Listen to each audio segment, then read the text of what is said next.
The alien woman carried an ancient power. Until I became the anchor, Deathworld legends, the crash site burned silently under a dark red sky. Twisted metal lay scattered across black stone, still glowing from heat. The alien woman lay inside the wreckage, barely conscious, her body wrapped in cracked armor that once belonged to a long-dead civilization. Deep inside her chest, something ancient stirred. The power had never slept. It never rested. It pressed against her mind like a storm with no sky. For generations uncounted, her people had carried it, one host after another, until there were none left. She was the last, the final vessel of a force older than stars, older than language, older than fear itself. She had expected to die in space. She had prayed for it. Instead, gravity dragged her down onto a death world. Alarms echoed through the human outpost as sensors spiked beyond safe limits. Energy readings made no sense. Gravity waves bent instruments. Time markers stuttered. Every warning system screamed at once. Human soldiers rushed into position, weapons raised, hearts steady. They were trained for the impossible. This world demanded it. The outpost existed on a planet where storms could tear steel apart and predators hunted in packs larger than vehicles. Survival here meant learning calm under pressure. The crash had landed less than 2 kilometers away. A containment unit was prepared within minutes. Humans did not waste time asking what they could not afford to misunderstand. When the alien woman was pulled from the wreckage, unconscious but alive, her presence alone caused the air to feel heavy. Lights flickered. One soldier collapsed to his knees, blood running from his nose. The power inside her reached outward, tasting fear. The scientists watching from behind reinforced glass felt their skin crawl. Every instinct screamed that she was not just dangerous, she was wrong. Like a hole in reality pretending to be a person. "She's alive," a medic said, voice tight. "Barely," another replied. They moved her into the chamber built for worst-case scenarios, thick alloy walls, layered energy dampeners. Fields designed to hold creatures that could tear tanks apart. The moment the doors sealed, 3 monitors went dark. The alien woman woke screaming, not aloud. She had not done that in centuries. The scream lived entirely inside her mind as the power surged, angry, confused, hungry. It hated confinement. It hated weakness. It hated that she still lived. She pressed her claws into the floor, body shaking. Her species had once been tall and radiant. Now she was thin, scarred, her form eroded by centuries of strain. Every heartbeat felt like it might be her last. She expected pain. What she did not expect was silence. The power hesitated. It recoiled slightly, like a beast sensing something unfamiliar. The alien woman froze, breath shallow. This had never happened before. The power always pushed, always burned. Now it paused. She slowly lifted her head. On the other side of the containment field stood a human. He was unarmed, no protective suit, no visible fear. He simply stood there, hands relaxed at his sides, eyes focused on her as if she were not a monster or a god, but a wounded stranger. Behind him, alarms blared again. "Get out of there," someone shouted over the comms. "You're inside the danger radius." The human did not move. The alien woman felt the power shift again, stretching toward him. Not violently, carefully, like something testing the ground before stepping forward. Her vision blurred. She expected the human to collapse, to scream, to die. He didn't. Instead, the crushing pressure inside her eased just a little. The human felt it too, though he could not explain how. A weight pressed against his thoughts, heavy but not painful, like standing under deep water without drowning. His heart beat steadily. His breathing stayed calm. He had grown up on a world that punished weakness, where storms killed cities and survival meant enduring days without rest. His mind had learned long ago how to carry pressure without breaking. The power touched him and found no resistance, no panic. No desperate attempt to control it, only endurance. The scientists watched in disbelief as energy readings stabilized. For the first time since detection, the numbers stopped climbing. "What is he doing?" one whispered. "Nothing," another replied. "That's the problem." The alien woman stared at the human, her eyes wide. She felt something she had not felt since she was young, before the burden fully awakened. Relief. Tears burned at the edges of her vision. Her voice came out weak and broken as she spoke in a translator-worn language. "Leave," she said. "It will kill you." The human shook his head slowly. "No," he replied, "it won't." The power stirred, but it did not lash out. It settled like a storm finding a shore. Hours passed. The human remained. Medical teams rotated. Scientists argued. Command officers demanded answers. The order to remove the soldier was given 3 times. Each time the readings spiked when he stepped back. Each time they dropped when he returned. Eventually, no one told him to leave anymore. The alien woman learned his name through fragments of conversation. A simple name, a human name, nothing grand, nothing ancient. She learned something else too. When he was near, the power listened. It did not obey her, it never had. But now it responded to him not as a master but as a stabilizing presence, like a foundation that did not crack. She spoke again, voice trembling. "You should fear me." The human met her gaze. "I know," he said, "but I don't." That confused her more than anything else. Her people had built entire cultures around fear of the power. Rituals, laws, sacrifices, they believed fear kept it contained. Humans did not fear storms, they prepared for them. As the cycle of their star dipped toward night, distant engines flared in orbit. The outpost detected multiple non-human ships arriving at the edge of the system. The Galactic Council had found her. Orders transmitted across the void were clear and absolute. Secure the asset. Eliminate all variables, including the human. Inside the containment chamber, the alien woman felt the power tense again, sensing danger. It did not rage, it did not panic, it waited. The human felt it too, a quiet warning settling into his bones. Outside, weapons charged, fleets aligned, history shifted. For the first time in its existence, the ancient power was not alone. And the galaxy was about to learn what happened when a Deathworld species stood between a god and the universe. The night cycle on the Deathworld outpost passed without sleep. Floodlights burned against the red sky, and the air vibrated with distant thunderstorms rolling across the plains. In orbit, alien ships formed a wide ring, weapons powered but not yet fired. They waited, cautious, afraid of what they did not understand. Inside the containment wing, the alien woman sat upright for the first time in decades.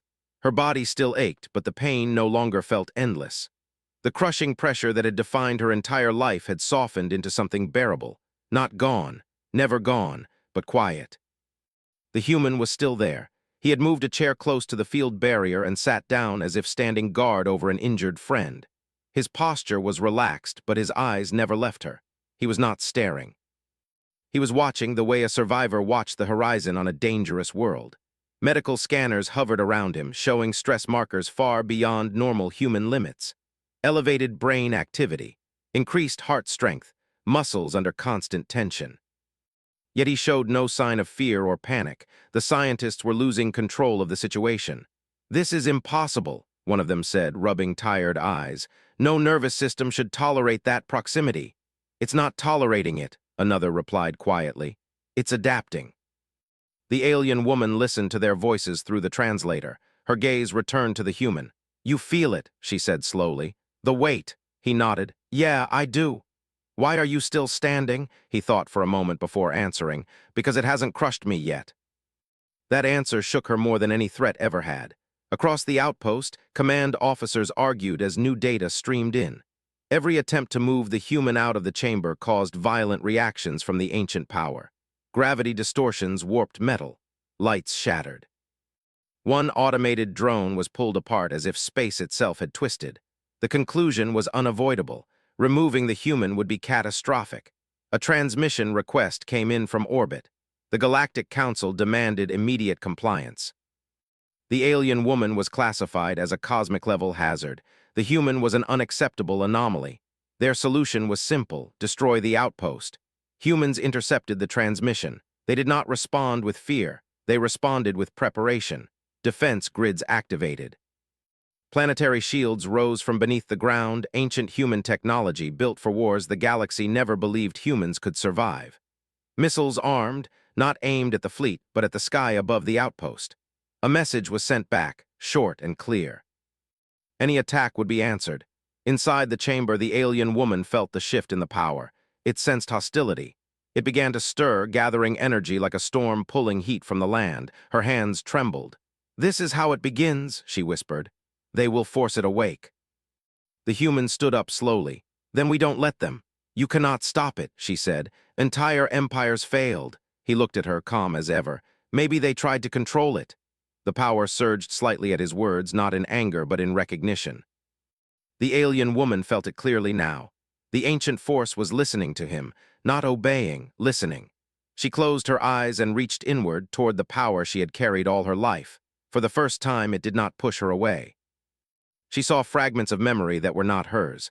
Stars collapsing, species screaming, hosts breaking one by one, fear, always fear, then something new. The human's presence entered that endless storm like a weight dropped into deep water. It did not fight the current, it sank. It grounded, the power slowed. Outside, the first non-human boarding craft pierced the atmosphere. They did not target the outpost directly. They aimed for precision. Eliminate the variable, extract the asset. Human interceptors launched immediately. Explosions lit the sky as metal met metal above the clouds. The alien woman opened her eyes. "They are coming for you," she said to the human. "I know," he replied. "You should run." He shook his head. "Not my style." The containment field flickered as external energy weapons struck the outpost's defenses. The power inside her reacted again, reaching outward instinctively. This time, the human placed a hand against the barrier. The moment his palm touched the field, every sensor flatlined. The alien woman gasped as the ancient power snapped into alignment. Not release, not destruction, focus. Her breathing steadied, her heartbeat slowed. The centuries of agony dulled into background noise. For the first time in her life, she felt balanced. Outside the chamber, every human in the facility felt it too. The pressure in the air vanished. The nausea faded. The outpost stabilized as if reality itself had decided to behave again. "What did he just do?" someone whispered. The alien woman understood before anyone else. "He anchored it," she said softly. The power no longer flowed through her alone. It was shared, distributed, balanced between her ancient biology and his death-world-forged endurance. The boarding craft breached the outer hull. Alien soldiers poured into the corridors, weapons raised, their minds shielded with technology designed to resist psychic forces. They advanced confidently. Then the power looked at them, not with rage, with judgment. Their shields failed. Their weapons went dead. Gravity pinned them to the floor, not crushing but holding. They were alive, fully aware, helpless. The human did not move his hand. The alien woman stood. Her legs shook as she took her first unsupported step in centuries. The power supported her, not consuming her strength but reinforcing it. She walked to the barrier and stood beside the human. The power pulsed between them, steady and controlled. In orbit, the alien fleet watched in horror as their boarding teams went silent. No deaths. No explosions, just sudden, complete loss of control. Panic rippled through their ranks. "This is not possible," a commander said. "The power cannot be contained." On the surface below, a quiet human stood next to an ancient survivor, and the universe obeyed them both. The alien woman turned to him. "What are you?" she asked. He smiled faintly. "Just human." The power settled even deeper, as if satisfied with that answer. Far beyond the death world, the Galactic Council realized they had made a terrible mistake. They had not discovered a weapon. They had awakened a partnership, and it was only the beginning. The outpost did not celebrate. Humans rarely did when something dangerous became quiet. Silence on a death world was often worse than noise. Soldiers stayed at their posts. Scientists watched their screens with careful eyes. In orbit, the alien fleet held position, frozen by fear rather than force. Inside the containment wing, the air felt normal for the first time since the crash. Gravity behaved. Time markers stayed steady.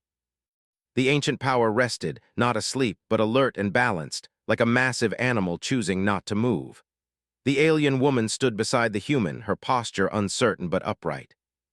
Her body still showed signs of long suffering, but the slow collapse she had accepted as fate was gone. The constant tearing pressure inside her chest had eased into a firm, steady presence. It no longer felt like a curse trying to escape. It felt like something that finally had support. She studied the human quietly. He had removed his hand from the barrier, yet the balance remained. That alone told her how deep the change was.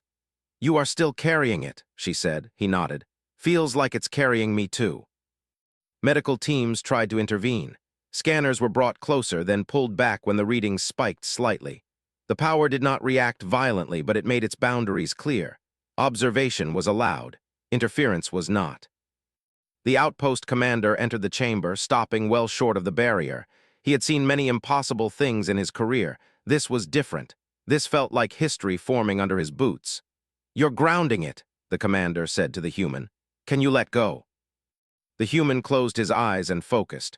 For a brief moment, the air grew heavy, Lights dimmed. Somewhere deep underground, stone cracked. Then he opened his eyes and breathed out slowly. "No," he said, "not safely." The alien woman felt the truth of it instantly. The power had accepted the human as an anchor. Removing him abruptly would not free it.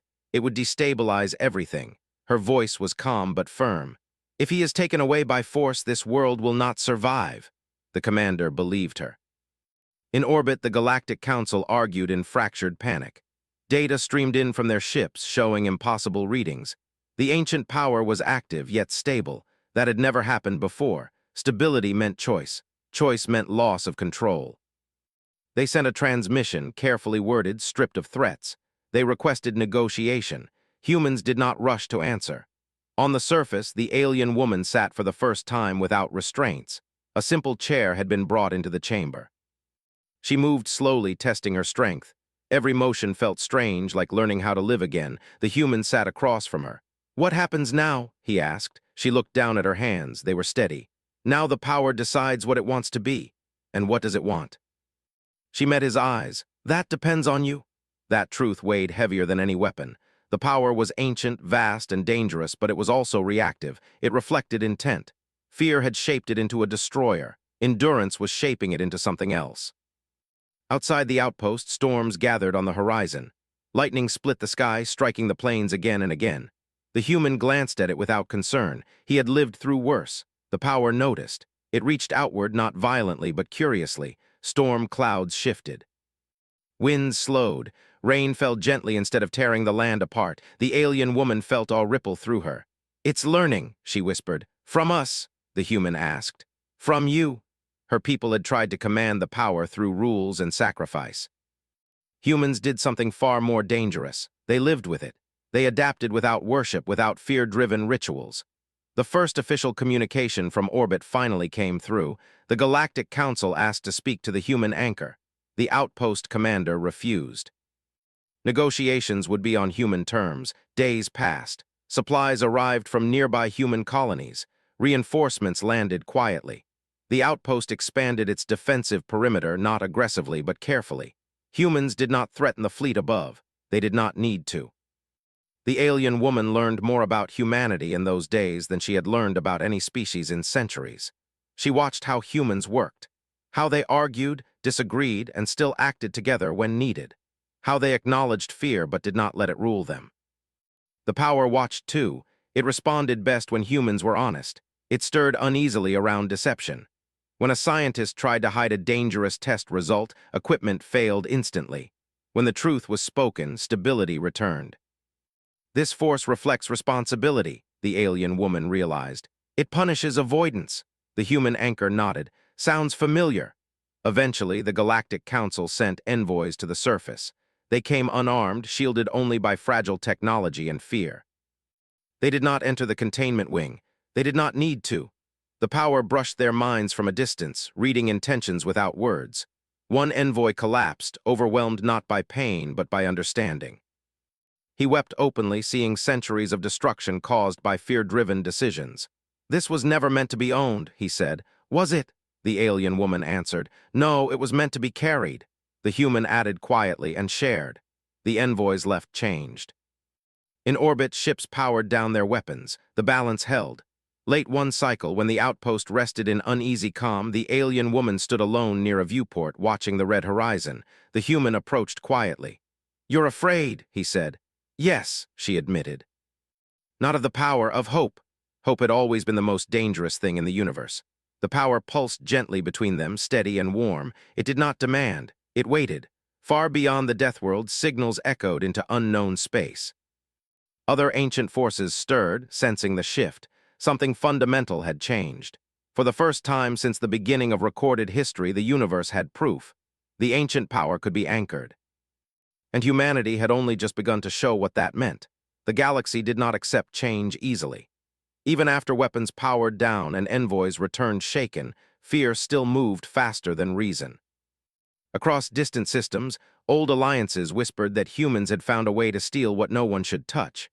Others believed the ancient power had finally found its true master and that all species were now at risk. On the Deathworld outpost, humans prepared quietly. They did not build monuments. They built procedures. The alien woman watched as new protocols were written, tested, rewritten, and tested again. Humans treated the ancient power like a natural disaster that could be lived beside, not a god to kneel before. Safety distances were mapped, psychological limits were measured, rest cycles were enforced for the human anchor even when he argued that he felt fine. "You carry weight," a medic told him. "That means you rest." He did not protest after that. The power reacted well to structure. When humans respected limits, it remained calm. When anyone tried to rush, demand, or force answers, it pushed back just enough to remind them why patience mattered. The alien woman slowly regained strength. Her body healed in ways her people had believed impossible. Scars faded. Pain loosened its grip. For the first time, she slept without nightmares of stars collapsing inside her chest. She remembered who she had been before fear shaped her life. And she wondered who she could become now. Beyond the outpost, a different kind of danger approached. Long-range sensors picked up distortions far outside known space. Not ships, not fleets, something older, something that bent probability as it moved. The ancient power noticed before any machine did. It stirred not with panic but with recognition. The alien woman felt it immediately and staggered, gripping a rail. The human anchor was at her side in seconds. "It's not anger," she said, breathing hard. "It's warning." The power reached outward, touching the human's thoughts gently. Images formed between them. Empty systems, silent stars. Shapes that did not belong to this universe pressing against reality from the dark between galaxies. A threat older than memory. The Galactic Council had records too, fragmented, buried, avoided.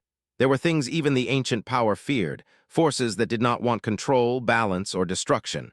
They wanted erasure. Panic spread faster than truth this time.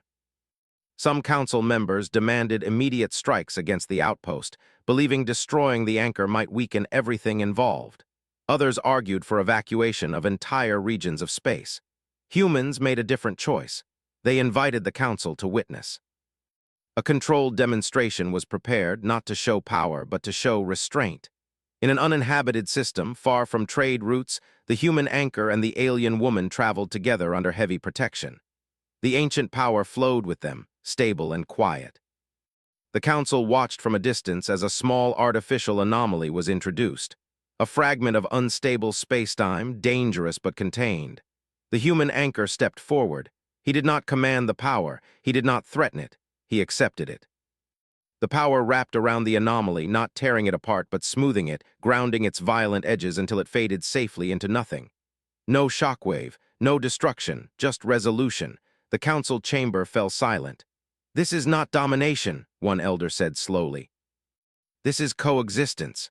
The alien woman spoke then, her voice clear and strong.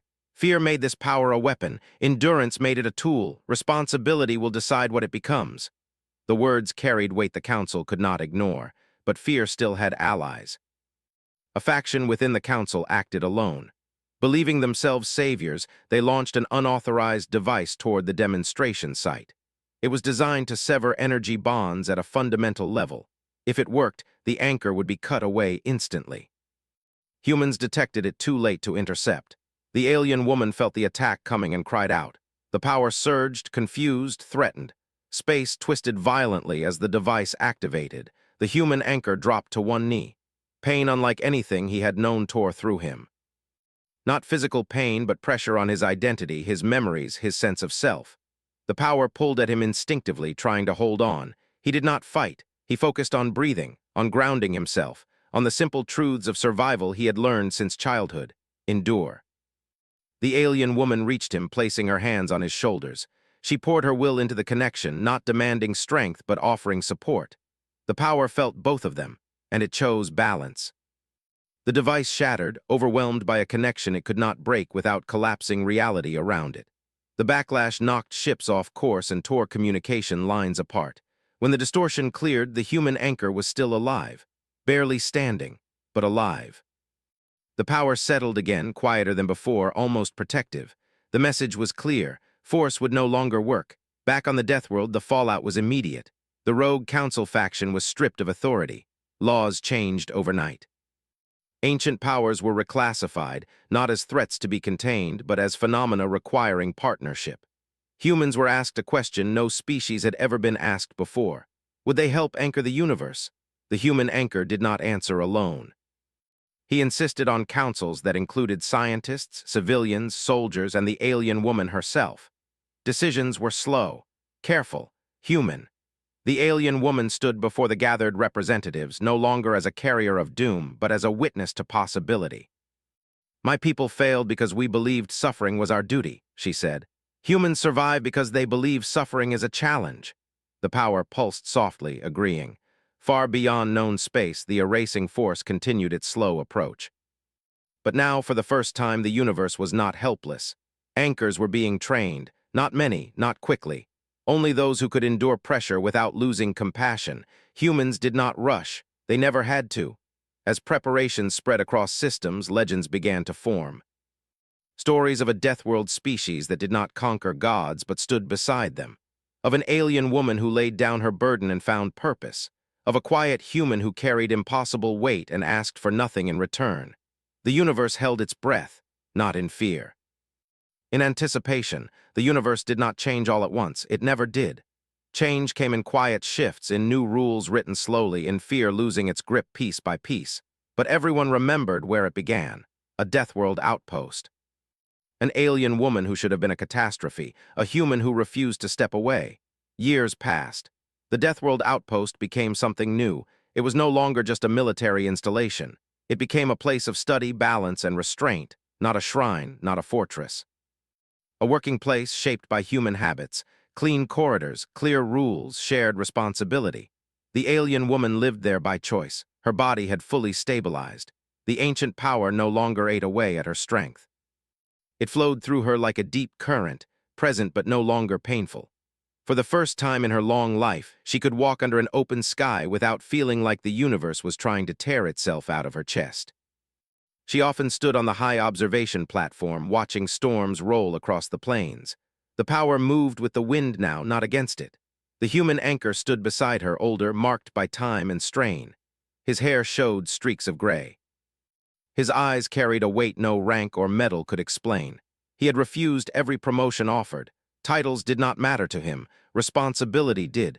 Humanity had kept its promise. Anchors were trained slowly, carefully, and rarely.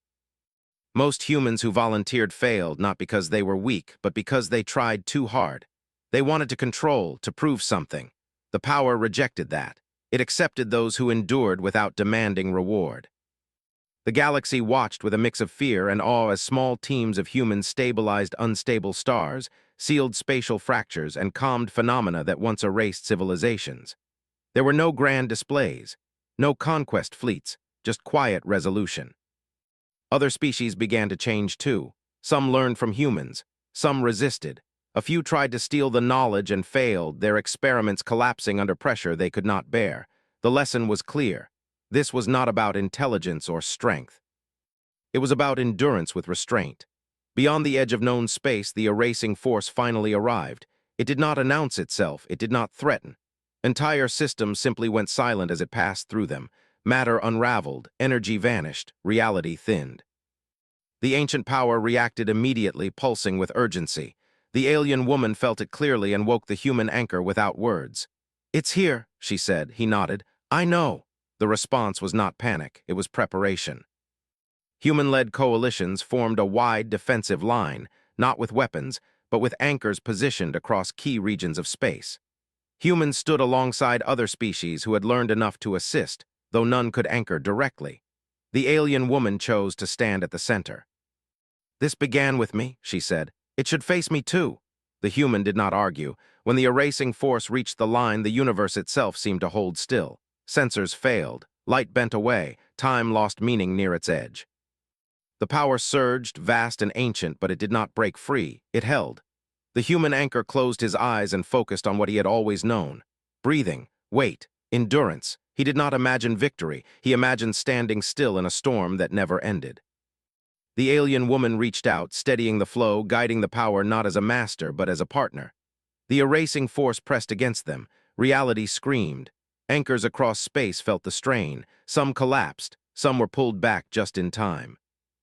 Humans suffered injuries, exhaustion, mental strain beyond anything recorded. But they did not let go.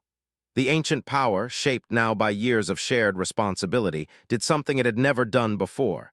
It adapted. Instead of opposing the erasing force directly, it wrapped around the edges of its influence, reinforcing reality where it weakened, sealing tears as they formed. It did not destroy the threat. It contained it. Slowly, carefully, the erasing force stalled. For the first time since it had begun its endless advance, it stopped moving forward. The effort nearly broke the human anchor. His body trembled. Blood ran from his nose. His heart struggled under the pressure. The alien woman felt it instantly. She shifted the flow, taking more of the burden back onto herself. Pain flared through her, sharp and familiar, but she did not falter. Not alone anymore. Together they held the line. Hours passed, then days. Finally, the erasing force began to fade, sealed behind reinforced layers of stabilized reality. It was not destroyed. Perhaps it never could be, but it was no longer a threat. The universe survived. When it was over, the human anchor collapsed. He woke days later in a quiet room, surrounded by soft light and the steady sound of machines. His body felt heavy but whole. The alien woman sat beside him. "You stayed," she said. He managed a weak smile. "You did too." The power rested quietly, diminished but stable, no longer raging, no longer screaming. The galaxy changed its stories after that. Humans were no longer called conquerors or dangers. They were called anchors, a word that carried respect instead of fear. The alien woman became a teacher. She told the story of her people honestly, of their mistakes, of how fear had shaped their failure, and of how humanity showed her another way. The human anchor never became a legend in his own eyes. He returned to the Deathworld outpost when he recovered, walking the same corridors, standing under the same storm-filled sky. But the galaxy remembered. In schools, in councils, in quiet moments between stars, one truth was passed down. The most dangerous species in the universe was not the one that sought power. It was the one that could carry it, and choose not to use it to rule. At the edge of the Deathworld, beneath a red sky, a human and an alien watched the horizon together as the wind howled and the universe endured. Not because it was strong, but because someone was willing to stand and hold it in place.